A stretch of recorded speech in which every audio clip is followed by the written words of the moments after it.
بحیثیت مجموعی مسلمانوں کا جو حال ہے، جس پستی سے اس وقت ہم دوچار ہیں، جس طرح کی ذلت اور مسکنت اس وقت ہم پر چھائی ہوئی ہے، اس پس منظر میں اگر یہ خبر دی جائے کہ اس دنیا میں عالمی سطح پر نظام خلافت قائم ہوگا تو یہ بات بظاہر بہت عجیب معلوم ہوتی ہے۔ ز عشق تاب صبوری ہزار فرسنگ است، بہت دور کی بات، انہونی سی بات، ناقابل قیاس بات، لیکن میں یہ چاہتا ہوں کہ یہ جو صدی ہے، 20ویں صدی عیسوی، جو اب اختتام کو پہنچا چاہتی ہے، اس کے جو عجائبات ہیں، ایسے واقعات کے جو اس صدی میں رونما ہوئے ہیں،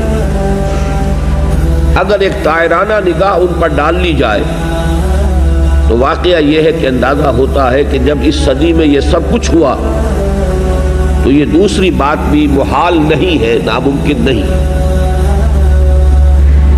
دیکھیے، اس صدی میں 2 عظیم سلطنتیں دنیا کے نقشے سے غائب ہو گئی۔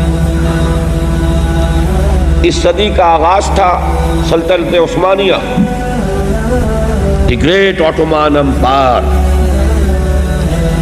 اس کی عظمت، سطوت، اس کی تاریخ، اس کا دبدبہ، اس کو سامنے رکھیے۔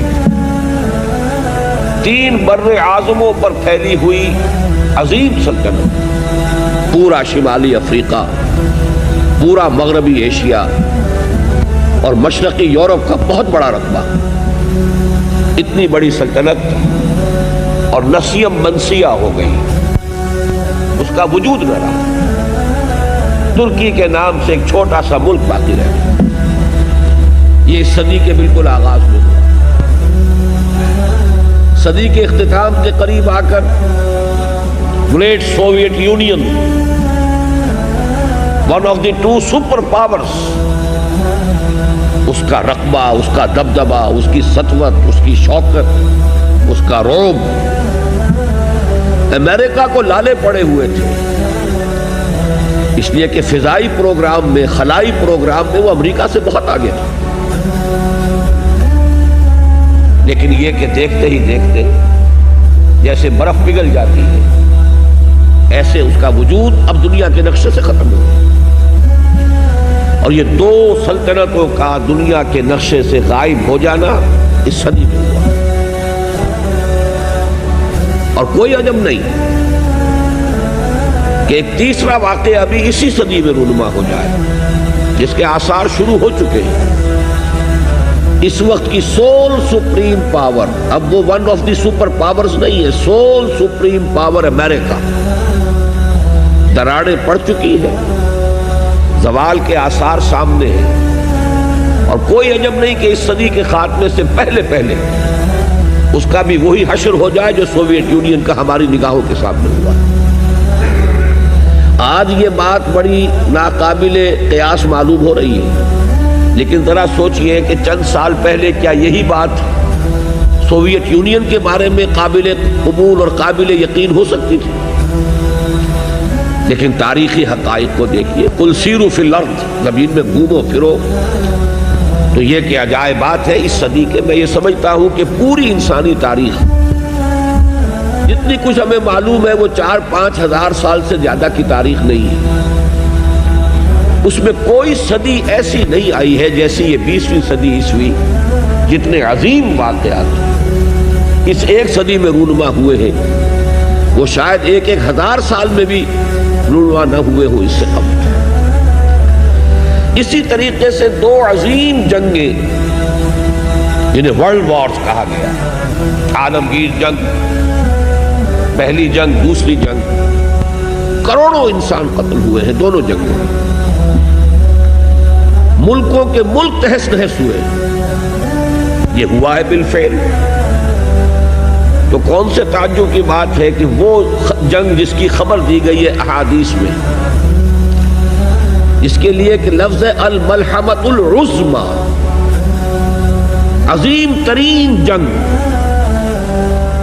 جس کے لیے بائبل میں بھی جو اس کا آخری باب ہے ریویلیشنز، اس میں آرمگڈون کا لفظ موجود ہے۔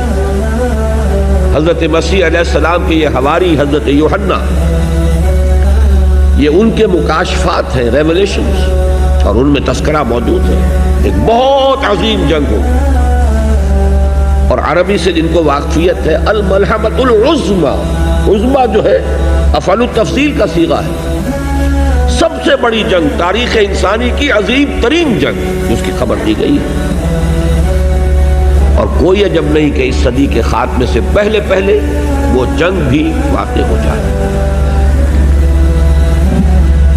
اسی طریقے سے خاص طور پر سابقہ امت مسلمہ بنی اسرائیل یہود 2000 برس سے بے گھر تھے،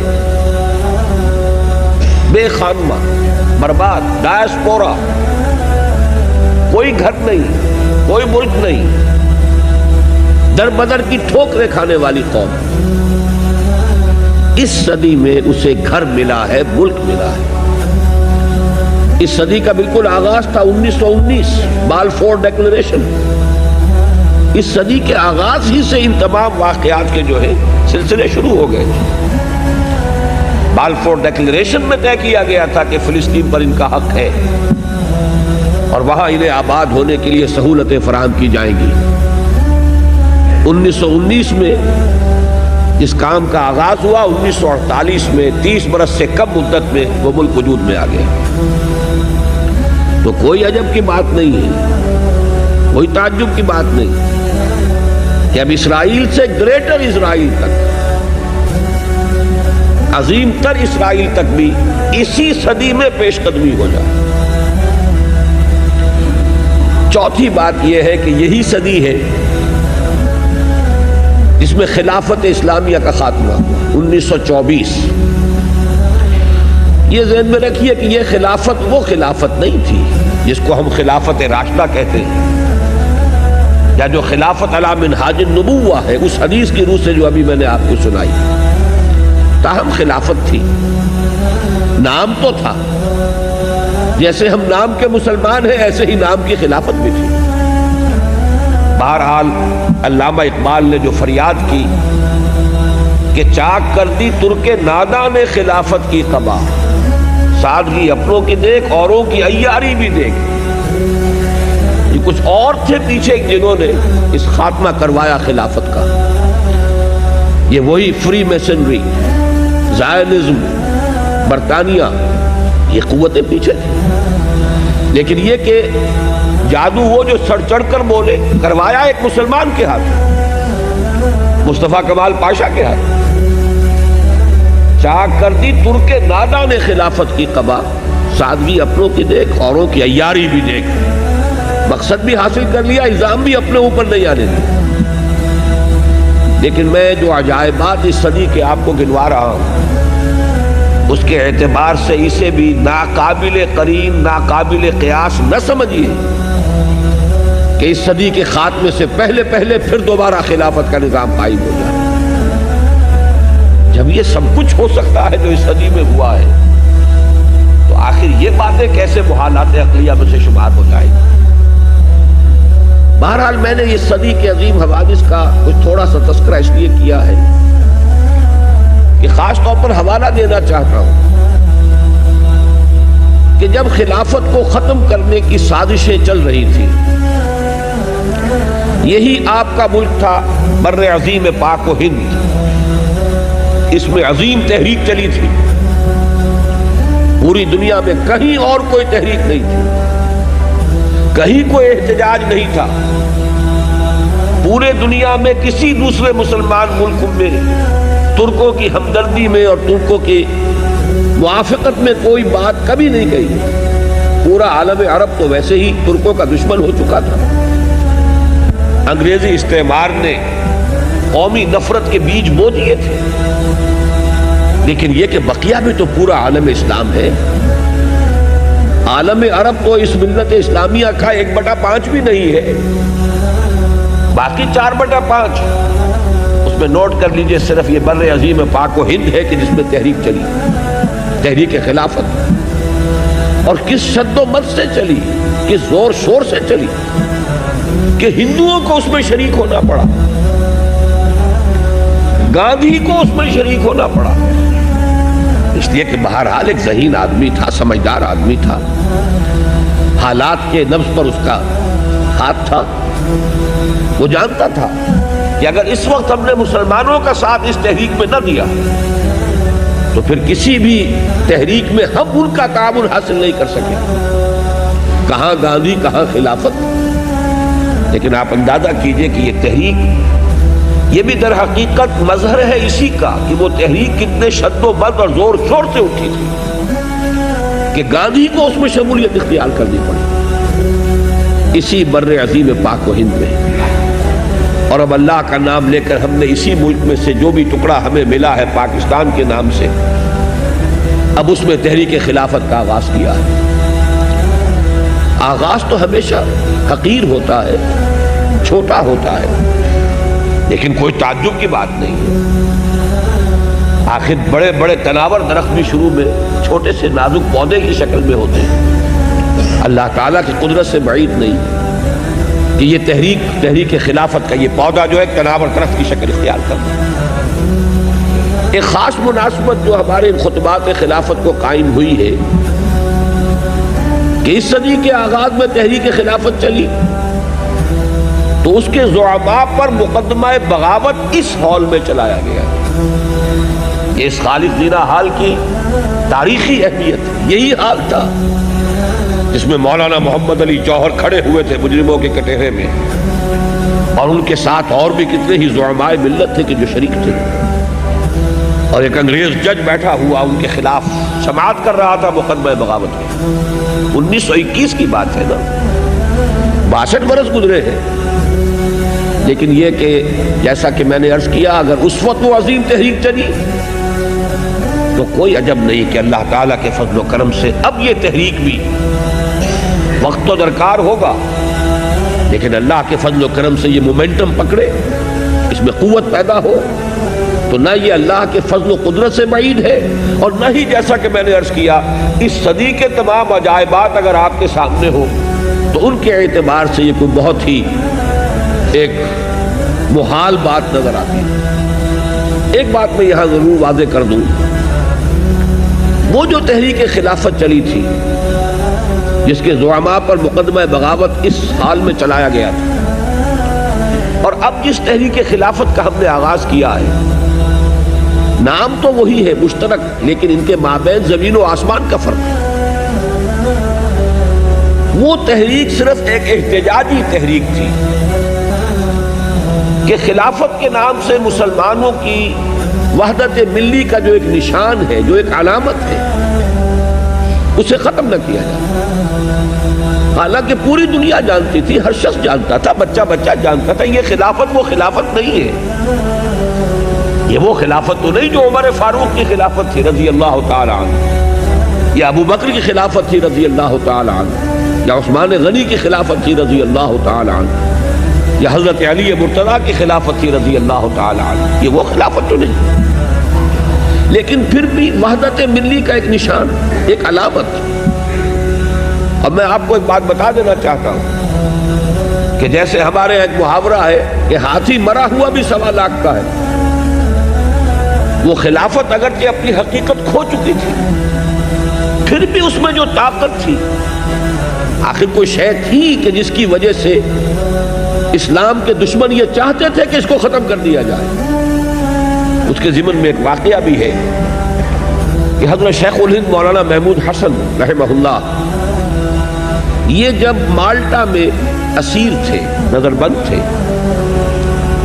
تو وہاں جو انگریز کمانڈانٹ تھا اس کیمپ کا جس میں کہ وہ نظر بند تھے، اس کو کچھ انس ہو گیا حضرت شیخ الہند سے۔ بہرحال ہر شخص اندازہ کر لیتا ہے کہ یہ کوئی عام مجرم نہیں ہے، اس کی شخصیت ہے، روحانیت جو ہے وہ تو انسان کے وجود سے شعاعوں کی صورت میں پھوٹتی ہے۔ گرویدہ ہو گیا تھا اور کافی بے تکلفی تھی آپس میں۔ تو حضرت شیخ نے ایک روز اس سے پوچھا کہ یہ آپ لوگ ہماری خلافت کے کیوں درپے ہو گئے؟ اب آپ نوٹ کیجئے، خلافت کی تنسیخ 1924 میں ہو رہی ہے. 1920 میں حضرت شیخ الہند رہا ہو کر واپس آ چکے ہیں ہندوستان. معلوم ہوا کہ یہ گفتگو اگر ہوگی تو سن 17, 18, 19 کی ہوگی، لیکن معلوم تھا کہ سازش کیا چل رہی ہے. خلافت کے اس پودے کو، اس درخت کو اکھاڑنے کے لیے کیسی آندیاں چل رہی ہیں. جیسے کبھی ایک بوریا نشین شاہ ولی اللہ دہلوی دہلی کے کسی مسجد میں اور کسی خانقاہ میں اور کسی اس کے حجرے میں بیٹھا ہوا پورے ہندوستان کے حالات کا جائزہ لے رہا تھا اور اس نتیجے پر پہنچ چکا تھا کہ جو مرہٹہ طاقت اٹھ رہی ہے جنوبی ہند سے، ہندوستان میں کوئی مسلمان، کوئی نواب، کوئی راجہ، کوئی حکومت ایسی نہیں ہے کہ جو اس کا مقابلہ کر سکے. لہذا وہ درویش خط لکھتا ہے، احمد شاہ ابدالی کو بلاتا ہے. تو یہ بوریا نشین درویش، لیکن یہ کہ حالات کا علم، حالات کا فہم اللہ تعالیٰ کی طرف سے عطا ہوتا. تو حضرت شیخ الہند نے یہ سوال کیا کہ کیوں آپ لوگ ڈرتے ہیں؟ یہ تو مرد بیمار ہے، آپ کو اس سے کیا خوف ہے، کیا خطرہ ہے، کیا اندیشہ ہے؟ تو اس کمانڈانٹ نے یہ کہا کہ مولانا اتنی سادگی اختیار نہ کیجئے، بھولے نہ بنیے. آپ بھی جانتے ہیں اور ہمیں بھی معلوم ہے اس گئی گزری حالت میں بھی اس خلافت میں اتنی طاقت ہے کہ اگر ترکی کا خلیفہ اعلان جہاد کر دے تو کروڑوں مسلمان سر پر کفن باندھ کر نکل آئیں گے. یہ اندیشہ ہمیں اب بھی ہے. بہرحال اس وقت کی جو خلافت تھی، جیسا کہ میں نے عرض کیا، تحریک خلافت، وہ ایک احتجاجی تحریک تھی کہ جو بھی کچھ خلافت کے نام سے جو بھی ادارہ ہے، ہماری ملی وحدت کا ایک ادارہ ہے، ایک نشان ہے، اس کو ختم نہ ہونے دیا جائے. لیکن اب جو ہم تحریک چلا رہے ہیں وہ اصل میں اس خلافت علی منہاج النبوہ کو دوبارہ قائم کرنے کے جو اصل خلافت ہے. اور جیسا کہ میں نے عرض کیا، وہ کچھ اس کے بارے میں یقینی خبریں ہیں وہ تو مجھے ابھی آپ کو دینی ہے. میں نے تو 20ویں صدی کے کچھ ایسے واقعات کا تذکرہ کیا کہ اگر ان کو سامنے رکھیں تو یہ شے انہونی نظر نہیں آئے گی. جب اتنے بڑے بڑے حوادث و واقعات اس صدی میں ہو گئے تو کون سا تعجب کی بات ہے کہ یہ واقعہ بھی ظہور پذیر ہو جائے. بلکہ میں یہاں تک کہنے کی جرات کر رہا ہوں کہ کوئی عجب نہیں کہ اس صدی کے خاتمے سے پہلے ہو گئے. اب میں آ رہا ہوں اس پیشن گوئی کی طرف. سب سے پہلے تو جو آیہ مبارکہ میں نے تلاوت کی، اس سے پہلے قاری صاحب نے بھی اسی آیت کی تلاوت فرمائی. یہ بڑی اہم آیت ہے، سورہ نور کی آیت نمبر 55. اللہ تعالیٰ نے اس آیت میں مسلمانوں سے 3 نہایت مؤکد وعدے کیے ہیں، بڑے تاکیدی وعدے. اگرچہ وہ وعدے مشروط ہیں، غیر مشروط نہیں. وعد اللہ الذین آمنوا منکم وعملوا الصالحات. اے مسلمانوں، تم میں سے جو لوگ ایمان اور عمل صالح کا حق ادا کر دیں گے، ان سے ہمارا وعدہ ہے. بہت پختہ وعدہ ہے، بہت مؤکد وعدہ ہے. کیا وعدہ ہے؟ اصل میں ایک ہی بات کو 3 پیرایوں میں دہرایا ہے. بات تو ایک ہی ہے. پہلا انداز کیا ہے؟ پہلا پیرایہ بیان کیا ہے؟ لَيَسْتَخْلِفَنَّهُمْ فِي الْأَرْضِ كَمَا اسْتَخْلَفَ الَّذِينَ مِنْ قَبْلِهِمْ. جو مسلمان ایمان اور عمل صالح کا حق ادا کر دیں گے انہیں زمین میں خلافت عطا کریں گے جیسے کہ ان سے پہلوں کو خلافت عطا کی تھی. اس کے حوالے سے قرآن مجید سے جس کو تھوڑی سی بھی ذہنی مناسبت ہے اسے وہ آیت یاد آ جانی چاہیے. یا داؤد انا جعلناک خلیفۃ فی الارض. جیسے پہلے خلافت عطا کی تھی، وہ سابقہ امت مسلمہ تھی، اسے بھی خلافت عطا کی تھی، ایسے ہی تمہیں بھی خلافت عطا کرے. دوسرا وعدہ وَلَيُمَكِّنَنَّ لَهُمْ دِينَهُمُ الَّذِي ارْتَضَىٰ لَهُمْ. اور ان کے لیے ان کے اس دین کو تمکن عطا کریں گے جو اس نے اللہ نے ان کے لیے پسند کر لیا. یہاں بھی وہی بات ہے، مناسبت قرآن ہے اگر ذہن کو حاصل. تو آیت فوراً یاد آ جانی چاہیے، الیوم اکملت لکم دینکم واتممت علیکم نعمتی ورضیت لکم الاسلام دینا۔ آج کے دن ہم نے تمہارے لیے تمہارے دین کی تکمیل فرما دی، اپنی نعمت کا اتمام فرما دیا، اور تمہارے لیے اب ہمیشہ کے لیے اس دین اسلام کو پسند فرما دیا۔ وہ دین جو ہے فرمایا وَلَيُمَكِّنَنَّ لَهُمْ دِينَهُمُ الَّذِي ارْتَضَىٰ لَهُمْ، اس دین کو کہ جو اللہ نے پسند فرمایا ہے ان کے لیے، اسے تمکن عطا کرے گا، غلبہ عطا کرے گا، وہ پامال نہیں رہے گا، مغلوب نہیں رہے گا۔ وہ جو فریاد کبھی حالی نے کی تھی کہ اے خاصہ خاصان رسول وقت دعا ہے، امت پہ تیری آ کے عجب وقت پڑا ہے، وہ دین جو بڑی شان سے نکلا تھا وطن سے پردیس میں، وہ آج غریب الغرباء ہے۔ یہ دین پامال نہیں رہے گا۔ تیسرا وعدہ وَلَيُبَدِّلَنَّهُم مِّن بَعْدِ خَوْفِهِمْ أَمْنًا، ان کی خوف کی حالت کو امن سے بدل دے گا۔ یہ ذہن میں رکھیے کہ یہ آیت مبارکہ نازل ہو رہی ہے سن 5 ہجری کے نصف آخر میں یا سن 6 ہجری کے آغاز میں۔ اس وقت تک جو حالات تھے عرب کے، ایک چھوٹا سا چراغ جل رہا تھا مدینہ منورہ میں دین حق کا، محمد الرسول اللہ والذین معہ صلی اللہ علیہ وسلم ورضی اللہ تعالی عنہم اجمعین۔ اور وہ بستی کتنی بڑی بستی تھی، وہاں اللہ کے دین کا چراغ روشن ہے، لیکن آندھیاں چل رہی ہیں، جھکڑ چل رہے ہیں۔ مجھے وہ نعیم صدیقی صاحب کا شعر جو ہے ایسے مواقع پر لازماً یاد آ جاتا ہے کہ آندھیوں سنبھل کے چلو اس دیار میں، امید کے چراغ جلائے ہوئے ہیں ہم۔ تو وہ چراغ جل رہا تھا اور آندھیاں تھی چاروں طرف۔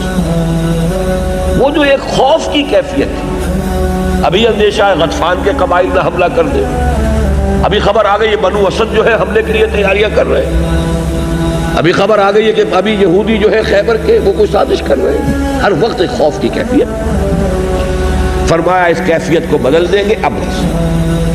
گویا کہ باتیں ایک ہی ہے، تعبیریں 3 ہیں۔ دین کا غلبہ ہو جائے گا تو گویا کہ مسلمانوں کی خلافت عطا ہو جائے گی۔ جب غلبہ ہو جائے گا تو ظاہر بات ہے کہ وہ خوف نہیں رہے گا، امن ہوگا، قوت ہوگی، اقتدار ہوگا۔ فرمایا اس کا نتیجہ کیا نکلے گا؟ یعبدوننی لا یشرکون بی شیئا، پھر وہ صرف میری ہی بندگی کریں گے اور میرے ساتھ کسی شے کو شریک نہیں کریں گے۔ یہ اصل میں خلافت کی حقیقت ہے۔ خلافت اصل میں نام ہے توحید کا۔ حکومت کی سطح پر توحید کے معنی ہے خلافت، یہ میں پھر بعد میں تفصیل سے عرض کروں گا، لیکن یہاں میں نے صرف حوالہ دے دیا ہے کہ ان تینوں وعدوں کا نتیجہ کیا نکلے گا، کہ حکومت کی سطح پر شرک ختم ہو جائے گا۔ شرک کی بہت سی قسمیں ہیں، شرک عقیدے کا شرک ہے، شرک خفی بھی ہوتا ہے، ریاکاری ہے اگر نیت میں تو شرک خفی ہے۔ تو شرک کی بہت سی قسمیں ہیں، میری اس میں تقاریر ہے، کیسٹس ہیں، لیکن ایک شرک کی سب سے بڑی شکل کیا ہے؟ غیر اللہ کی حاکمیت۔ ان الحکم الا للہ، حاکمیت کا حق اور اختیار صرف اللہ کے۔ جہاں کہیں غیر اللہ دعوے دار ہو جائے اور اس کی حاکمیت تسلیم کر لی جائے وہی شرک ہے۔ لہذا غیر اللہ کی حاکمیت ختم کر کے خلافت کا نظام قائم کر دیا جائے، یہ توحید ہے حکومت کی سطح۔ فرمایا آخری الفاظ ہیں آیت مبارکہ کے، وَمَنْ كَفَرَ بَعْدَ ذَلِكَ فَأُولَٰئِكَ هُمُ الْفَاسِقُونَ۔ یہاں کفر کے دونوں معنی لیے جا سکتے ہیں۔ کفر ایک ہے قانونی کفر، اسلام کا انکار کرنا، نبی کی نبوت کا انکار کرنا، کسی بھی ضروریات دینی میں سے کسی شے کا انکار کرنا۔ ایک کفر کے معنی ہے ناشکری، لَإِن شَكَرْتُمْ لَأَزِيدَنَّكُمْ وَلَإِن كَفَرْتُمْ إِنَّ عَذَابِي لَشَدِيدٌ۔ میرے نزدیک یہاں یہ دوسرے معنی زیادہ ہے، ایپلیکیبل ہیں، منطبق ہوتے ہیں، کہ ہمارے اتنے پختہ وعدوں کے بعد بھی اگر تم کمر ہمت نہ کسو تو گویا کہ تم نے ہمارے وعدوں کی ناشکری اور ناقدری کی۔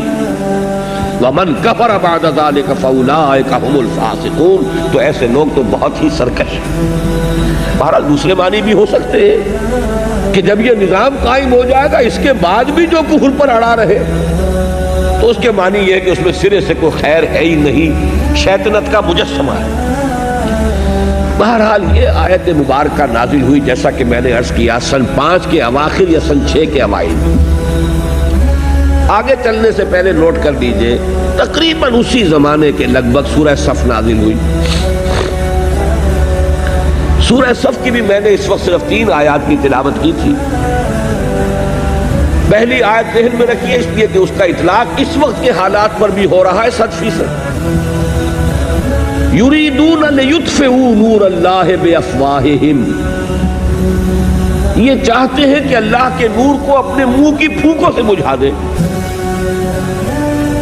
دیکھیے یہ خاص طور پر اس وقت کے حالات میں اشارہ کس بات کی طرف تھا کہ بقیہ جو مشرکین عرب کے تھے وہ تو اللہ کے دین کو مٹانا چاہتے تھے، محمد الرسول اللہ صلی اللہ علیہ وسلم کو ناکام بنانا چاہتے تھے، لیکن اپنے زور بازو سے کرنا چاہتے تھے۔ کفر کے لیے جانے دے رہے تھے، ابو جہل نے گردن کٹوائی ہے کفر کے لیے، لیکن یہودیوں کا رویہ یہ تھا کہ محض سازش کے ذریعے سے وہ کبھی میدان جنگ میں آ کر مقابلہ نہیں کر سکے۔ بزدلی کی انتہا تھی۔ جب بنو قریظہ کا معاملہ ہوا ہے اس کے بعد اتنا ہتھیار برآمد ہوا ہے کہ اگر وہ اسے استعمال کرتے تو واقعہ یہ کہ مسلمانوں کو شدید نقصان پہنچ سکتا، لیکن قرآن مجید نے ان کی بزدلی کا نقشہ کھینچا ہے۔ یہ کبھی تم سے کھلے میدان میں مقابلہ نہیں کر سکیں گے، لیکن یہ کہ او من ورائے جدر فی قرن محصنۃ او من ورائے جدر، بڑے ہی فورٹیفائڈ قسم کے قلعوں کے اندر، یا یہ کہ فسینوں کے پیچھے سے عورتوں کی طرح یہ جنگ کریں گے، تو یہ اپنے منہ کی پھونکوں سے اللہ کے نور کو بجھانا چاہتے ہیں۔ بعد میں تفصیل سے عرض کروں گا، اس وقت نوٹ کر لیجئے آج بعین ہی یہی شکل ہے۔ آج منہ کی پھونکیں کیا ہے؟ ذرائع ابلاغ کے ذریعے سے جو پروپیگنڈا ہو رہا ہے، مسلم فنڈامنٹلزم، اس کا جو ایک ہوا کھڑا کر دیا گیا، معلوم ہوا پوری دنیا کو، تہذیب کو، تمدن کو، ہر اعلیٰ قدر کو بہت بڑا خطرہ لاحق ہو گیا ہے مسلم فنڈامنٹلزم سے۔ تمام قوت جو ہے پروپیگنڈے کی، تمام قوت جو ہے ذرائع ابلاغ کی، اس کو ختم کرنے کے لیے، اس کی کردار کشی کے لیے یہ استعمال ہو رہی ہے۔ بالکل وہی نقشہ ہے۔ یریدون لیطفئوا نور اللہ بافواہہم واللہ متم نورہ ولو کرہ الکافرون، لیکن اللہ تعالیٰ تو اپنے نور کا اتمام فرما کر رہے گا چاہے یہ کافروں کو کتنا ہی ناپسند ہو۔ هو الذی ارسل رسولہ بالہدی ودین الحق لیظہرہ علی الدین کلہ ولو کرہ المشرکون، وہ تو وہ ہے تبارک و تعالی جس نے بھیجا ہے اپنے رسول کو صلی اللہ علیہ وسلم الہدی اور دین حق دے کر، تاکہ غالب کرے اسے کل کے کل ادیان پر، پورے نظام زندگی پر، چاہے یہ مشرکوں کو کتنا ہی ناگوار ہو۔ یہاں بھی مشرک نوٹ کر لیجئے، ایک عقیدے کا مشرک ہے، ایک وہ ہے کہ جو حکومت کی سطح پر اللہ کے سوا کسی اور کو بٹھاتا ہے تخت حکومت پر، یہ سب سے بڑا شرک ہے۔ وَلَوْ كَرِهَ الْمُشْرِكُونَ، دین کا غلبہ، یہ ہے مقصد بعثت محمدی صلی اللہ علیہ وسلم، وَيَكُونَ الدِّينُ كُلُّهُ لِلَّهِ، دین کل کا کل اللہ کے تابع ہو جائے۔ اس کے بعد آگے فرمایا ہے مسلمانوں لیکن اس کے لیے تمہیں کچھ کرنا پڑے گا۔ یا ایھا الذین آمنوا هل ادلکم علی تجارۃ تنجیکم من عذاب علیم، اہل ایمان کیا میں تمہاری رہنمائی کروں اس کاروبار کی طرف جس کا نفع اتنا عظیم ہو کہ جہنم کی آگ سے، عذاب علیم سے چھٹکارا پا جاؤ۔ تؤمنون باللہ ورسولہ وتجاہدون فی سبیل اللہ باموالکم وانفسکم۔ دیکھیے یہاں بھی 2 شرطیں آ گئی۔ سورہ نور کی آیت میں 2 شرطیں آئیں، ایمان اور عمل صالح۔ یہاں 2 شرطیں آئیں، ایمان پختہ رکھو اللہ پر اور اس کے رسول پر، اور جہاد کرو اس کی راہ میں اپنی جان اور مال کے ساتھ۔ ایمان اور جہاد، ایمان اور عمل صالح، اور جہاد ہی در حقیقت عمل صالح کی بلند ترین شکل ہے۔ تو القرآن یفسر بعضہ بعضا، اس حوالے سے بھی اس نقطے کو سمجھتے چلیے. اگر تم ایسا کر لو گے، ذالکم خیر لکم ان کنتم تعلمون، یہی تمہارے لیے بہتر ہے. کیا بہتری ہے؟ ایک وعدہ آخرت کا ہے، یغفر لکم ذنوبکم ویدخلکم جنات تجری من تحتہا الانہار ومساکن طیبۃ فی جنات عدن ذالک الفوز العظیم.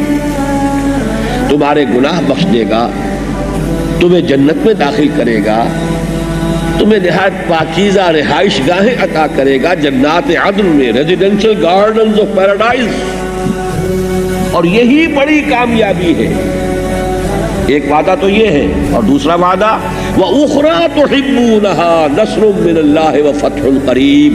ایک دوسرا وعدہ جو تمہیں بہت پسند ہے، محبوب ہے.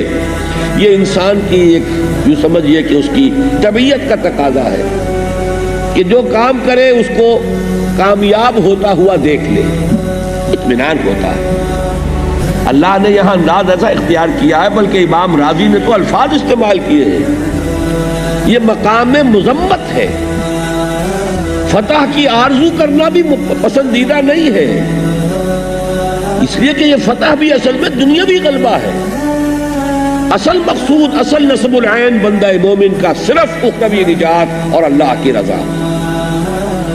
گویا کہ یہاں تعریض کا انداز ہے. ایک اور شے جو تمہیں بہت پسند ہے، اللہ کی نگاہ میں تو آخرت ہے، اصل کامیابی وہ ہے. لیکن یہ کہ بہرحال خلق الانسان ضعیفا، بنانے والا ہی جانتا ہے میں نے انسان کو کیسا بنایا ہے. اس کی خلقت میں، اس کی سرشت میں کچھ ضعف ہے، اور اس ضعف کی بنا پر یہ چاہتا ہے کہ کوئی کامیابی بھی اپنی نگاہوں سے دیکھ لے. تو اخریٰ تحبونہا نصر من اللہ وفتح قریب، اللہ کی مدد آیا چاہتی ہے اور فتح تمہارے قدم چوما چاہتی ہے. وبشر المومنین، اور اے نبی اہل ایمان کو بشارت دے دیجیے. یہ دو مقامات ذہن میں رکھیے. اب ذرا تاریخی اعتبار سے جائزہ لیجیے. میں نے عرض کیا کہ یہ آیات نازل ہو رہی ہے سن 5 کے اواخر یا سن 6 کے آغاز میں. سن 6 ہی میں صلح حدیبیہ ہو گئی. قریش کے جن کو جزیرہ نما عرب میں بالفعل جو ہے حکمرانوں کی حیثیت حاصل تھی، اگرچہ کوئی فارمل گورنمنٹ نہیں تھی، رسمی حکومت نہیں تھی، لیکن جو حکمرانوں کی حیثیت ہوتی ہے جزیرہ نما عرب میں قریش کی وہی حیثیت تھی. جب انہوں نے حضور سے صلح کی تو اس کے معنی کیا ہوئے؟ انہوں نے حضور کو ریکگنائز کر دیا. اور یہ بہت بڑی فتح ہوتی ہے. جیسے آج عرب ملک ایک ایک کر کے، بلکہ اب تو سب کے سبھی ریکگنائز کر چکے اسرائیل کو. سب سے بڑی کامیابی تو اس کی یہی ہے. وہ کچھ نہ کچھ داخلی خود مختاری بھی دینے کو تیار ہے، قیمت کچھ دے کر ہی حاصل کرتا ہے، لیکن سب سے بڑی شے تو یہ ہے کہ سب عربوں نے اسے آج تک اسے تسلیم کرنے کو تیار نہیں تھے، کر لیا. جب میڈرڈ میں جا کر اور میز کے اکراس دی ٹیبل اس سے گفتگو کر لی تو تسلیم کر دیا. اب تو فارمیلٹی ہے، ایک ایک کر کے تسلیم کرتے چلے جائیں، بالفعل تو تسلیم ہو گئے. اور یہی اس کی سب سے بڑی کامیابی.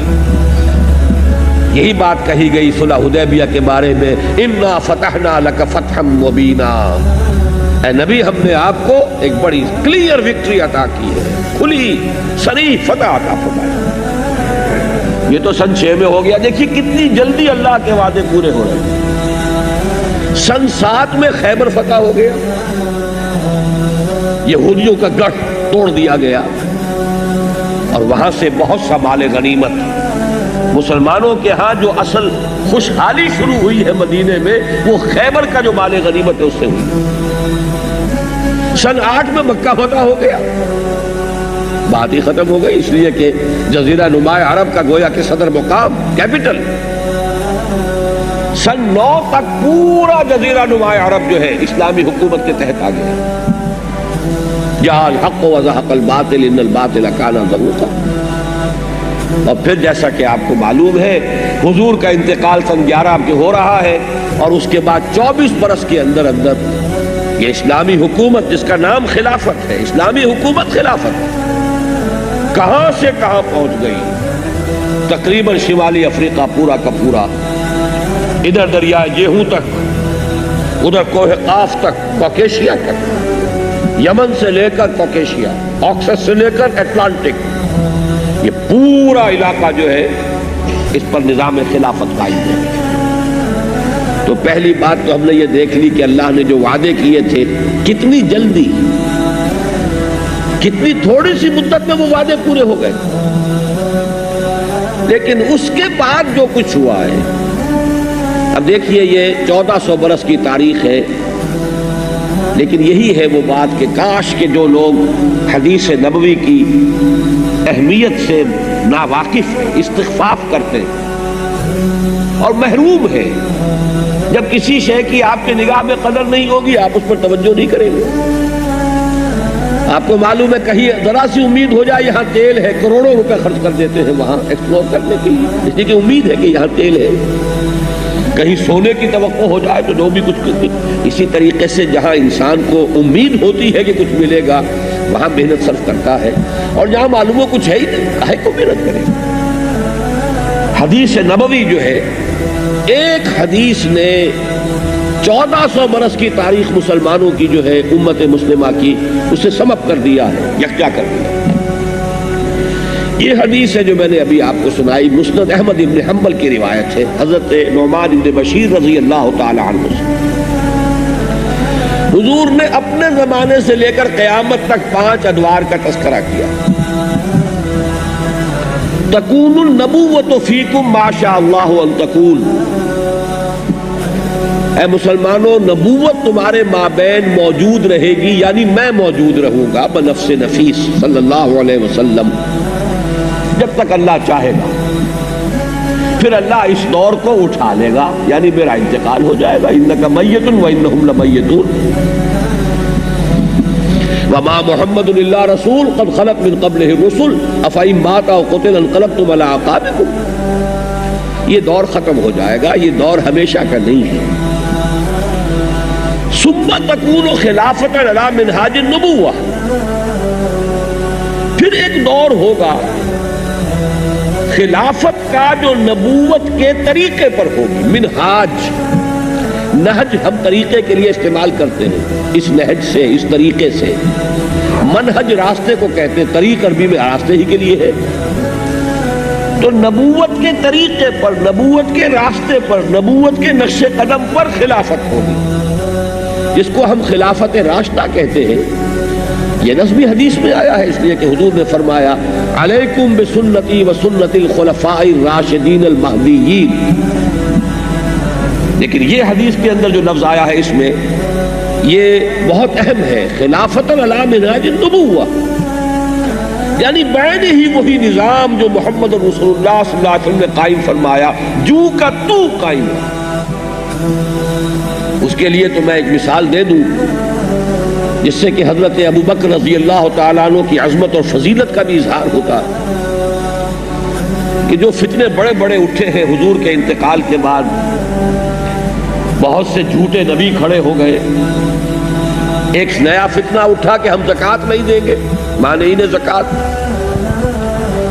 اس وقت حضرت عمر تک نے بھی مشورہ دیا رضی اللہ تعالی عنہ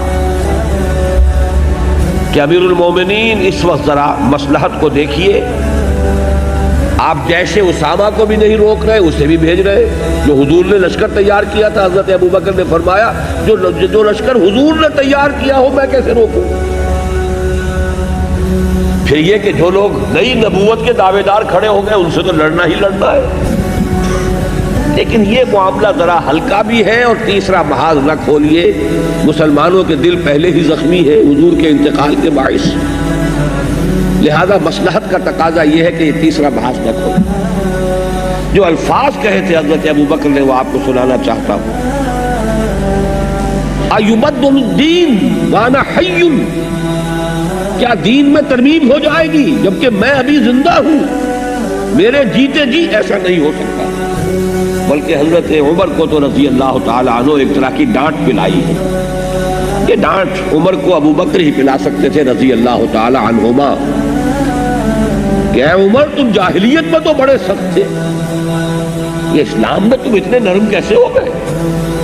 مجھے نرمی کا مشورہ دے رہے ہیں؟ خدا کی قسم اگر کسی نے میرا ساتھ نہ دیا اور مجھے تنہا جانا پڑا تب بھی میں جنگ کروں گا، اور خدا کی قسم اگر لوگ حضور کے زمانے میں زکوٰۃ کے اونٹوں کے ساتھ ان کی رسیاں بھی دیتے تھے، اور اب اگر یہ کہیں گے کہ اونٹ لے جاؤ رسی نہیں دیں گے، تب بھی میں جنگ کروں، اس لیے کہ اتنی ترمیم بھی دین محمد میں صلی اللہ علیہ وسلم ناقابل قبول ہے۔ تو میں نہیں وہ نظام کیا تھا، یہ میرا کل کا موضوع ہے، وہ نظام تھا کیا۔ آج میں صرف آپ سے یہ عرض کر رہا ہوں کہ یہ دور حقیقت میں ایک ہے، دور نبوت اور دور خلافت علی منہاج النبوہ، بات تو ایک ہی ہوئی، نوعیت کے اعتبار سے فرق نہیں ہے۔ جیسے ما انا علیہ و اصحابی بریکٹڈ ہے محمد الرسول اللہ صلی اللہ علیہ وسلم اور صحابہ کرام، محمد الرسول اللہ والذین معہ علیکم بسنتی و سنت الخلفاء الراشدین المہدیین، اس طرح بریکٹڈ ہے۔ اسی طرح حضور کا دور اور دور خلافت علی منہاج النبوہ بریکٹڈ ہے، اس لیے فرمایا کہ نبوت کے نقش قدم پر خلافت کا یہ دوسرا دور ہوگا، لیکن یہ دور بھی دائم نہیں ہے، ایک وقت آئے گا یہ بھی ختم ہو جائے گا۔ فَتَكُونُ مَا شَاءَ اللَّهُ أَن تَكُونُ، یہ جاری رہے گا جب تک اللہ چاہے گا کہ جاری رہے، پھر اللہ اسے بھی اٹھا لے گا۔ ثُمَّ تَكُونُ مُلْكًا عَاضًا، پھر تیسرا دور آئے گا اور وہ ہوگا ملوکیت کا دور، بادشاہت کا دور، اور ملوکیت بھی کٹ کھنی، گاٹھ کھانے والی۔ عض یعض کے معنی کاٹنا، دانتوں سے کاٹنا، یہ ملوکیت آئے گی، کٹ کھنی ملوکیت۔ اب اس میں ذرا نوٹ کر لیجئے، واقعہ یہ ہے کہ جو دور بنو امیہ ہے، ملوکیت تو وہ بھی ہے، اگرچہ کہتے تو وہ اپنے آپ کو خلفاء ہی تھے، چاہے وہ بنو عباس کے تھے اور بنو امیہ کے تھے، اور چاہے بعد میں وہ آل عثمان کے ہوئے، اور یہ عثمان حضرت عثمان نہیں ہے، یہ تو وہ ترک سردار عثمان جن سے کہ آٹومان یہ پورا سلسلہ چلا ہے، یہ بھی خلفاء ہے۔ لیکن یہ کہ حقیقت میں خلافت علی منہاج النبوہ ختم ہو گئی ہے حضرت علی رضی اللہ تعالیٰ عنہ کے بعد، اب تدریجاً ملوکیت کی طرف قدم بڑھا ہے۔ ملوکیت پوری شان و شوکت کے ساتھ تو جا کر دور بنو عباس میں ظاہر ہوئی ہے، جب محل بنے ہیں اور ٹھاٹ جمے ہیں، ورنہ بنو امیہ کے دور میں ابھی عربوں کی جو اصل بدوی حضارت تھی وہ برقرار تھی، لیکن ظلم کا آغاز تو ہو گیا۔ جو کچھ ہوا کربلا میں حضرت حسین ابن علی رضی اللہ تعالی عنہما کے ساتھ اور ان کے ساتھیوں کے ساتھ، جو کچھ ہوا ہے حرم مکہ میں عبداللہ ابن زبیر رضی اللہ تعالی عنہما کے ساتھ، جو کچھ ہوا مدینہ منورہ میں واقع حرہ میں، جو سینکڑوں تابعی شہید ہوئے حجاج ابن یوسف کے ہاتھوں، پھر جس طرح محمد ابن قاسم جو یہاں جھنڈا لے کر آ گئے تھے، جیسے بلا کر انہیں شہید کر دیا گیا۔ اور کیوں کر دیا گیا؟ کوئی جرم نہیں تھا سوائے اس کے کہ یہ نوجوان بہت پاپولر ہو گیا ہے، اس درجے یہاں حد عزیز ہو گئے تھے محمد ابن قاسم کہ یہاں کے ہندوؤں نے انہیں اوتار مان لیا تھا، یہ انسان نہیں ہے، اوتار ہے، اتنا نیک اس نوجوانی میں، در جوانی توبہ کردن شیوہ پیغمبری، لہذا ان کے بت بنا کر پوجنے شروع کر دیے تھے، اپنے مندروں کے اندر بت رکھ لیے تھے۔ وہ تو ظاہر بات ہے ان کی اپنی ایک سوچ ہے، وہ سمجھتے تھے کہ یہ کردار کسی انسان کا ہو ہی نہیں سکتا، یہ تو گاڈ انکارنیٹ ہے، یہ تو در حقیقت اوتار ہے، لہذا اس کو پوجو۔ اس بنیاد پر بلا کر کے کہیں اس کی یہ پاپولیرٹی ہماری حکومت کے لیے خطرہ نہ بن جائے، ملوکیت برداشت نہیں کر سکتی۔ اور میں نہیں، واقعہ یہ کہ اس وقت اگر محمد ابن قاسم کو ریکال نہ کر لیا گیا ہوتا تو کوئی عجب نہیں کہ اسی وقت پورا ہندوستان جو ہے وہ دارالاسلام میں داخل ہو جاتا، لیکن وہ قدم رک گئے۔ یہی معاملہ ہوا ہے موسیٰ ابن نصیر کے ساتھ، وہ بوڑھے جرنیل جن کے ایک کیوں سمجھئے کہ نوجوان کمانڈر طارق ابن زیاد نے ہسپانیہ کو فتح کیا، کہاں تک وہ جو ہے ایڈوانس جاری تھی، جو سمجھئے کہ فرانس کے قلب تک مسلمان پہنچ چکا تھا اس وقت، شاید 200 میل کا فاصلہ پیرس کا ہے جہاں پہ آخری جو ہے جنگ لڑی گئی، لیکن موسیٰ ابن نصیر کو بھی بلا کر بس یہ ہے کہ جان تو بخشی کر دی گئی، اس لیے کہ بوڑھے تھے بہت، لیکن توہین اور تسلیل انتہائی کی گئی. تو یہ تو ابھی یوں سمجھیے لچھن ہے ملوکیت کے ابھی آغاز میں. آگے آگے دیکھیے ہوتا ہے کیا. پھر جو محل جمے ہیں اور عیش کے ٹھاٹ جمے ہیں، پھر جو کچھ ہوا ہے ان محلات کے اندر جو دنیا میں بادشاہوں کے ہاں ہوتا ہے، تو یہ در حقیقت یہ دور ملوکیت کا دور ہے. اور ملوکیت کے بارے میں فرمایا ملکن عاضا، یہ تیسرا دور ہے. یہ بھی رہے گا جب تک اللہ چاہے گا، پھر یہ بھی ختم ہو جائے گا. پھر چوتھا دور آئے گا. اور واقعہ یہ بات محمد الرسول اللہ صلی اللہ علیہ وسلم ہی فرما سکتے تھے. اور میں یہ سمجھتا ہوں کہ شاید اس وقت کسی کی سمجھ میں نہ آیا ہو کہ یہ بات آپ نے کیا فرمائی. ثم تکون ملکن جبریا، پھر چوتھا دور ہوگا ملوکیت کا جو مجبوری والی ملوکیت ہوگی. اب کیا فرق ہے ملکن عاضا میں ظالم کٹخنی ملوکیت اور ملکن جبرین جابر اور جبر والی ملوکیت؟ کوئی فرق تو ہوگا نا. جب مستقل ادوار علیحدہ گن رہے ہیں محمد الرسول اللہ صلی اللہ علیہ وسلم.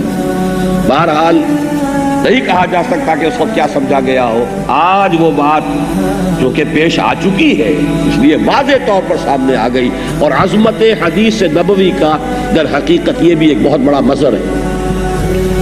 اس سے مراد ہے وہ دور جس میں ہم غیر مسلم اقوام کے غلام بن گئے. مجبوری. ہندوستان میں انگریز کے غلام، انڈونیشیا ملائیشیا میں فلندیزیوں کے غلام، کہیں اطالویوں کے غلام، کہیں فرانسیسیوں کے غلام. یہ دور ہے. وہ بھی تو بادشاہ تھے. ملکہ معظمہ ہوتی تھی نا بیٹھی ہوئی، یا شہنشاہ معظم ہوتے تھے انگلستان کے. ہز میجسٹیز گورنمنٹ یا ہر میجسٹیز گورنمنٹ، ہم ان کی رعایت ہے نا. ثم تکون ملکن جبریا، یہ کولونیلزم کا دور ہے. یہ ہماری غلامی کا دور ہے. کہیں 250 برس رہا، کہیں 200 برس رہا، کہیں کم رہا، لیکن تقریباً پورے عالم اسلام نے اس کا مزہ چکھا. یہ دور بھی آپ نے فرمایا یہ بھی ختم ہو جائے گا. لیکن اب یہاں ذرا رکیے. یہ دور ایک اعتبار سے تو یقیناً ختم ہو چکا ہے. کہا جاتا ہے کولونیل رول ختم ہو چکا ہے، ایرا آف کولونیلزم ختم ہو چکا ہے. حقیقت کے اعتبار سے ختم نہیں ہوا. انگریز چلا گیا، اس کی تہذیب، اس کا تمدن، اس کا چھوڑا ہوا نظام پورا کا پورا جو کا تو موجود.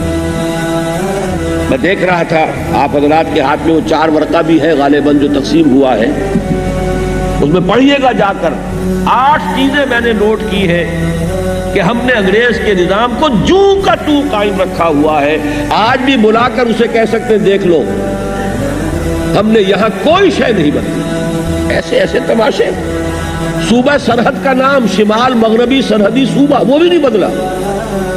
حالانکہ وہ ہندوستان کے پس منظر میں تو اس کے کچھ معنی تھے. پاکستان کے تو 4 صوبے سرحدی ہے. پھر پنجاب کا نام ہونا چاہیے شمال مشرقی سرحدی صوبہ، اور سندھ کا نام ہونا چاہیے جنوب مشرقی سرحدی صوبہ، اور بلوچستان کا نام ہونا چاہیے جنوب مغربی سرحد. یہ تو سارے صوبے سرحدی ہیں. کمال یہ ہے کہ وہ جو آزاد قبائل کا علاقہ کہلاتا تھا وہ بھی برقرار ہے. گویا کہ ہم تو ابھی تک غلام ہیں. آپ بتائیے اگر آزاد قبائل، آزاد تو وہ ہے نا، تو ہم تو غلام ہیں. اس درجے ہم نے اس نظام کو باقی رکھا. وہی جاگیردار، وہی گردنوں پر سوار ہے، انہی کی حکومت ہے. جیسا کہ ابھی پیر پگاڑا صاحب نے بڑے خوبصورت پھلجڑی جو ہے پھلجڑیاں چھوڑتے ہیں. سر شاہ نواز کی پوتی نے سر جمال خان کے پوتے کو نکال دیا. وہ تو ہے تو انہی کی اولاد. بے نظیر ہے تو وہ سر شاہ نواز تھے تو سر ان کی پوتی. اور جو صدر بنے ہیں لغاری صاحب، فاروق احمد لغاری، وہ سر جمال خان کے پوتے. نکال دیا. انہوں نے کہا پارٹی سے نکال دیا، اس لیے کہ وہ صدر بننے کے بعد انہوں نے پیپلز پارٹی سے استعفیٰ دے دیا ہے. بہرحال یہ تو ایک صرف یوں سمجھیے کہ ایک پھلجھڑی تھی ان کی، لیکن یہ کہ اصل حکومت تو انہی کی ہے. وہی جاگیردار انگریز کے بنائے ہوئے. آج بھی وہی حکمران ہے.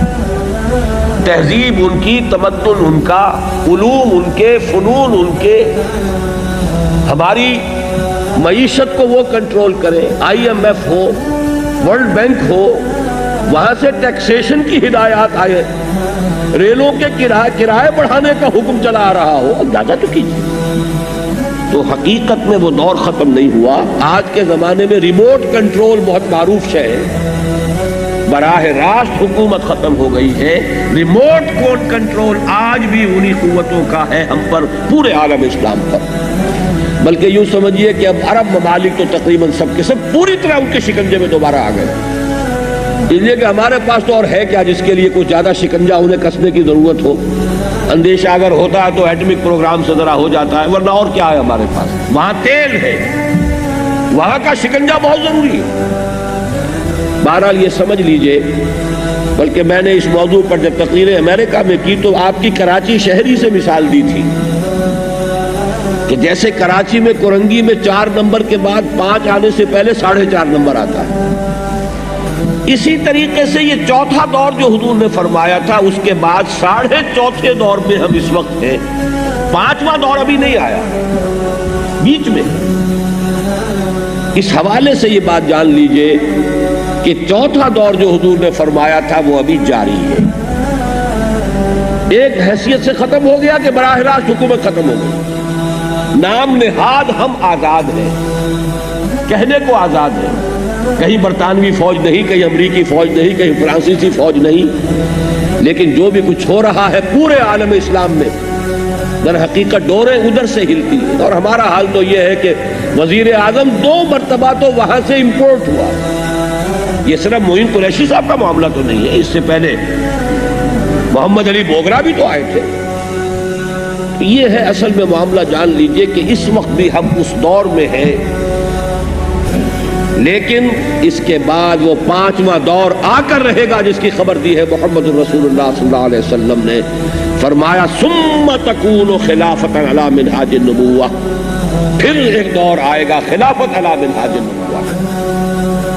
یہ حضور کا فرمان ہے. وہو الصادق المصدوق، آپ سچے ہیں اور آپ کے سچے ہونے کا اللہ گواہ ہے. لہذا اس کے بارے میں کسی بندہ مومن کے دل میں شک اور شبہ کی گنجائش نہیں. وہ کر رہے ہیں. یہ تو ہم نہیں جانتے کہ کب ہوگا. ایک یہ بھی یقین سے نہیں کہہ سکتے کہاں سے شروع ہوگا. ظاہر بات ہے کسی ایک جگہ سے شروع ہوگا پھر پھیلے گا. لیکن یہ ہے کہ ہوگا، اس کے بارے میں کسی مسلمان کو شک نہیں ہو سکتا اس حدیث کے ہوتے ہوئے. ثم تکون خلافت علی منہاج النبوہ، پھر دور آئے گا خلافت علی منہاج النبوہ کا. بہرحال جیسا کہ میں نے ابتدا میں عرض کیا تھا، اس وقت کے جو ہمارے بالفعل معروضی حالات ہیں امت مسلمہ کے، ان میں بڑے یقین کی ضرورت ہے، ایمان بالغیب کی ضرورت ہے، حضور کی اس بات پر یقین رکھنے کے لیے. کوئی آثار کہیں خیر کے نظر نہیں آ رہے. شر ہی شر ہے، پسپائی ہی پسپائی ہے، ذلت ہی ذلت ہے، مسکنت ہی مسکنت ہے. اس سے بڑی مسکنت اور کیا ہوگی کہ آج پوری امت مسلمہ کی نگاہوں کے سامنے ایک علاقے میں ایتھنک کلینزنگ کا کام ہو رہا ہے اعلانیہ. دیکھیے اس کو کنٹراسٹ کو نوٹ کیجئے. یہ کام آج سے 500 برس قبل بھی ہوا ہے دنیا میں. ہسپانیہ میں اسی طرح مسلمان کو ختم کیا گیا. 1492 میں سقوط غرناطہ، اور اس کے بعد چند سالوں کے اندر اس پورے علاقے کو پاک کر دیا گیا مسلمانوں. یا قتل، یا زندہ آگ میں جلا دیے گئے، یا بھیڑوں بکریوں کی طرح جہازوں میں لوڈ کر کے شمالی افریقہ کے ساحل پر ڈمپ کر دیے گئے. ایتھنک کلینسنگ، نسلی طور پر کسی ایک نسل سے بالکل پاک کر دینا کسی معاشرے کو، یہ 500 برس پہلے ہو چکا ہے. اور نوٹ کر لیجئے اس کو، اسی بر اعظم یورپ کا وہ جنوب مغربی سرا تھا، اور اسی بر اعظم یورپ کا یہ جنوب مشرقی سرا ہے، بوسنیا، بلکان. اور یہ معاملہ بوسنیا ہی کا نہیں ہے، یہ تو پورے اس علاقے سے ہوگا. اور جو خبریں موجود ہیں حدیث نبوی میں، بہت جلد جو ہے ان کا اصل ٹارگٹ جو ہے وہ استنبول ہوگا. یہ خبریں موجود ہیں، احادیث ہیں. اصل میں آرمیگڈون جس کا میں نے تذکرہ کیا تھا اس کا آغاز ہو چکا. یہ صلیبی جنگ میں نے لکھا بھی ہے اپنے مضامین میں جو نوائے وقت میں چھپے، اب کتابی شکل میں آ چکے ہیں. سابقہ اور موجودہ مسلمان امتوں کا ماضی، حال اور مستقبل. سابقہ امت مسلمہ یہود، موجودہ امت مسلمہ امت محمد صلی اللہ علیہ وسلم. ان کا کیا ماضی ہے، کیا حال ہے، کیا مستقبل ہے، اور مستقبل کے حوالے سے کیا خبریں موجود ہیں احادیث نبویہ کے اندر پوری تفصیل سے، کہ اس وقت در حقیقت ضربت علیہم الذلۃ والمسکنۃ وباؤوا بغضب من اللہ. میری وہ کتاب شروع یہاں سے ہوتی ہے کہ اصل میں تو اس وقت یہ الفاظ ہم پر منطبق ہوتے ہیں، یہود پر تو ہوتے ہی نہیں. وہ تو کل 14 ملین ہے، 1,40,00,000 پوری دنیا میں، لیکن ان کا دبدبہ، ان کے اثرات، ان کا نفوذ فرنگ کی رگے جہاں پنجہ یہود میں ہے. جب اقبال نے یہ شعر کہا تھا اس وقت فرنگ سے مراد تھا برطانیہ، اور آج اس فرنگ کا سب سے بڑا مصداق امریکہ ہے. یا صحیح تر الفاظ میں west, white Anglo Saxon Protestants, یہ در حقیقت زائنسٹ ان کے اوپر سوار ہے. تو آپ اندازہ تو کیجئے، آج تو ان کا ملک بن گیا ہے.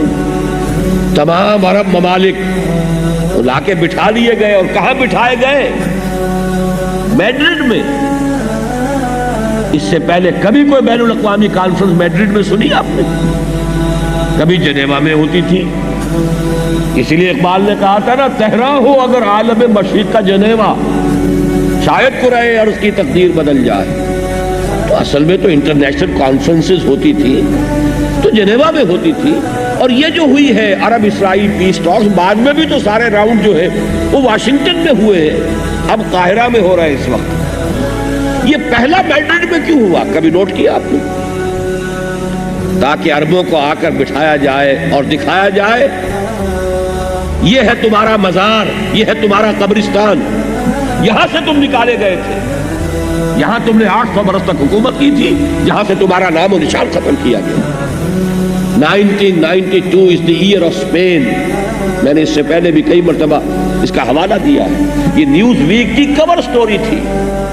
1992 کیوں؟ اس لیے کہ 1492 میں مسلمانوں کا وہاں پہ خاتمہ ہوا ہے. 500 برس ہو چکے ہیں پورے، لہذا ورلڈ اولمپکس بھی اب وہی ہوگی اسپین میں، اور دلہن کی طرح سجایا گیا پورے ہسپانیہ اور لا کر وہاں بٹھایا گیا. رونے اب دل کھول کر ہے دیدہ خون آباد، وہ نظر آتا ہے تہذیب حجازی کا مزار. آؤ یہاں. یہ جو ذلت اور رسوائی ہے در حقیقت یہ تو آج امت مسلمہ پر مسلط ہے. ضربت علیہم الذلۃ والمسکنۃ وباؤوا بغضب من اللہ. بہرحال وہ کتاب میں تفصیل سے لکھ چکا ہوں، اب چھپ گئی ہے، آج شاید یہاں موجود بھی ہے، اس لیے میں اس بات کو مختصر کر رہا ہوں. یہ ذلیل ہم ہیں تو کیوں ہیں آج کیوں ذلیل کہ کل تک نہ تھی پسند گستاخی فرشتہ ہماری جناب میں. اللہ کا قانون عذاب ہے کیا؟ مسلمانوں پر کیوں عذاب آ رہا ہے؟ رحمتیں ہیں تیری اغیار کے کاشانوں پر، اور برف گرتی ہے تو بیچارے مسلمانوں پر.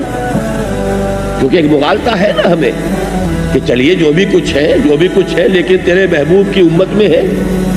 وہ تو تیرے محبوب کو مانتے بھی نہیں جنہیں تم نے دنیا کے اندر اس وقت غلبہ دے رکھا ہے. لیکن یہ کہ بات تو ہے اللہ تعالیٰ کا یہ فعل جو ہے کسی حکمت پر مبنی ہے، اس کا کوئی قانون ہے. وَلَن تَجِدَ لِسُنَّتِ اللَّهِ تَبْدِيلًا وَلَن تَجِدَ لِسُنَّتِ اللَّهِ تَحْوِيلًا. معلوم ہوا کہ وہ قانون عذاب خداوندی ہے کیا. تو اس کے پر مکمل جو بحث ہے وہ میری اس کتاب میں آ چکی ہے. اس وقت مجھے صرف یہ عرض کرنا تھا کہ ان حالات کو جب ہم دیکھتے ہیں معروضی طور پر تو واقعہ یہ ہے کہ نبضیں چھوٹتی ہیں، ہمت جواب دیتی ہے. لیکن ان حالات میں حضور کی یہ پیشن گوئی ثم تکون خلافۃ علی منہاج النبوہ، یہ ہماری حوصلہ افزائی کا اور اثر نو ہمیں عزم ہمت اور عزم مصمم اثر کرنے کی اس سے ہمت مل سکتی ہے کہ ان احادیث کو عام کیا جائے. ثم تکون خلافت علی منہاج النبوہ، پھر ایک دور آئے گا خلافت علی منہاج النبوہ. اس خوشخبری پر ایک اور خوشخبری کا اضافہ ہے، اور وہ یہ ہے کہ اب جب یہ آئے گی خلافت دنیا میں دوبارہ، تو یہ کسی ایک خطے، ایک ملک، ایک علاقے میں محدود نہیں رہے گی. پورے کرۂ ارضی کے اوپر، پورے عالم انسانیت پر یہ نظام قائم ہوگا. بحالات موجودہ جیسا کہ میں نے عرض کیا، اول تو خلافت کے نظام کا قیام ہی بہت دور کی بات، پھر ورلڈ ڈومینیشن.